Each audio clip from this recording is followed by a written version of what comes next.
இன்னைக்கு உலகத்தில் இருக்கிற 85% மில்லினியர்ஸ் மாதத்தில் குறைந்தபட்சம் 2 புக்காவது படிக்கிறாங்க. சிம்பிளாக சொல்லணும்னா யார் அதிகமாக புத்தகத்தை படிக்கிறாங்களோ அவங்க சக்ஸஸ்ஃபுல் பீப்புளாக வர்றாங்க. இதை பற்றி நம்ம முன்னாடி வீடியோவில் 5 ஹவர் ரூலில் டிஸ்கஸ் பண்ணியிருந்தோம். ஆனால் இந்த ரீடிங் ஹேபிட் அப்படின்றது அவ்வளவு ஈஸியான விஷயம் கிடையாது. ஆரம்ப காலங்களில் நான் கூட புத்தகம் படிக்க அவ்வளவு விருப்பம் இல்லாமல் தான் இருந்தேன். ஆனால் இப்போ நம்ம சேனலில் நிறைய புக் ரிவ்யூ வீடியோஸ் போட்டுட்ருக்கோம். இனிமேலும் நிறைய புக் ரிவ்யூஸ் வீடியோஸ் நம்ம சேனலில் எதிர்பார்க்கலாம். ஸோ இந்த வீடியோவில் நாம் ஒரு வாரத்தில் ஒரு புக்கையாவது முழுமையாக படிக்கிற அளவுக்கு ரீடிங் ஹேபிட்டை எப்படி டெவலப் பண்ணுறது, அதுக்கு என்ன ட்ரிக்ஸு நம்ம யூஸ் பண்ணணுன்றதை பற்றி தான் பார்க்க போகிறோம். கண்டிப்பாக என்னை போல் ரீடிங் ஹேபிட் இல்லாதவங்களுக்கும் நிறைய புத்தகம் ஆர்டிகல்னு படிக்க நினைக்கிறவங்களுக்கும் ரொம்ப உதவியாக இருக்கும்.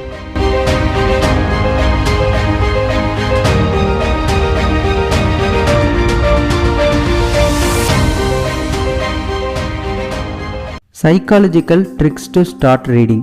ஒரு 3 இம்பார்ட்டன்ட் சைக்காலஜிக்கல் ட்ரிக்ஸ் நம்ம ரீடிங் ஹேபிட்டை மேம்படுத்த உதவும். Number 1, implementation intention. இது கிட்டத்தட்ட நம்ம புக்கு படிக்க அப்பாயின்மெண்ட் ஃபிக்ஸ் பண்ணுற மாதிரி. நம்பர் 2, சங்கிங்.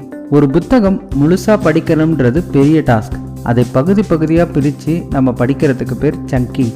Number 3, temptation பண்ட்லிங்.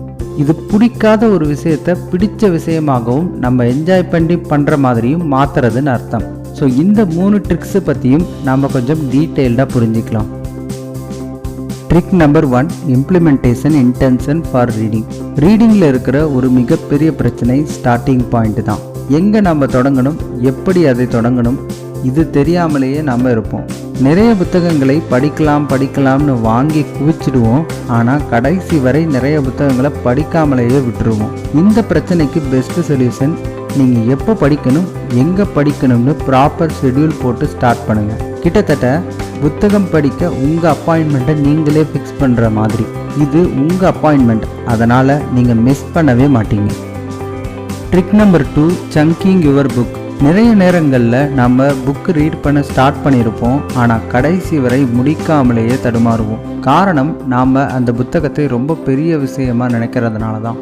இதையே நீங்கள் அந்த புத்தகத்தை பகுதி பகுதியாக பிரித்து உங்களோட ப்ராக்ரஸை சாப்டர் பை சாப்டராக மெஷர் பண்ணி பாருங்கள். அதை ரிவ்யூவும் பண்ணி பாருங்கள். உங்கள் பிரெயின் அதை ஒரு பெரிய டாஸ்காக நினைக்கவே நினைக்காது.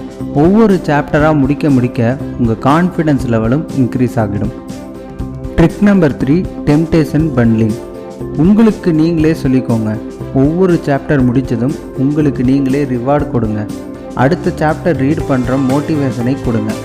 கஷ்டமான சாப்டரை முடித்தா ஒரு மூவி போகலாம், பார்ட்டி போகலாம்னு உங்களுக்கு நீங்களே ரிவார்டு கொடுங்க. இப்படி நீங்கள் செய்கிறப்ப ஆக்சுவலி நீங்கள் ரீடிங்கை ரொம்ப விரும்பி பண்ண ஆரம்பிச்சிருவீங்க. ஏன்னா உங்கள் மூளை படிக்கிறத ஒரு எக்ஸைட்மெண்ட்டான விஷயமாக இப்போ எடுத்துக்கும். இந்த 3 ட்ரிக்ஸும் கண்டிப்பாக உங்கள் ரீடிங் ஹேபிட்டை ஒரு சில படிகள் முன்னேற்றி இன்னும் நிறைய புத்தகங்களை படிக்க தூண்டும். இது போக என்னோட பர்சனல் எக்ஸ்பீரியன்ஸில் யூடியூப்பில் வர்ற book reviews, book summary videos எல்லாம் பாருங்கள். அது அந்த புத்தகத்தை பற்றிய தெளிவையும் உங்கள் விருப்பத்தையும் இன்னும் அதிகம் தூண்டும். இன்றைக்கி நம்ம சேனலில் நிறைய புக் ரிவ்யூ வீடியோஸ் இருக்குது. ஆனால் நானும் ஆரம்பத்தில் ஆல்மோஸ்ட் எவ்ரிதிங் மாதிரியான சேனல்களில் வர்ற புக் ரிவ்யூ படித்து தான் புக்கு படிக்க ஆர்வத்தை கிரியேட் பண்ணேன். இது உங்களுக்கு பயனுள்ளதாக இருந்திருக்கும்னு நான் நம்புகிறேன். இந்த வீடியோ பிடிச்சிருந்தா லைக் பண்ணுங்கள், உங்களுடைய கருத்துக்களை கமெண்ட் பண்ணுங்கள், உங்கள் ஃப்ரெண்ட்ஸ் அண்ட் ஃபேமிலிக்கு ஷேர் பண்ணுங்கள். நீங்கள் இந்த சேனலுக்கு இன்னமும் சப்ஸ்கிரைப் பண்ணலைன்னா சப்ஸ்கிரைப் பண்ணுங்கள். கூடவே அந்த பெல் ஐக்கானையும் கிளிக் பண்ணிக்கோங்க. மீண்டும் ஒரு பயனுள்ள வீடியோவோட நான் உங்களை சந்திக்கிறேன். வணக்கம்.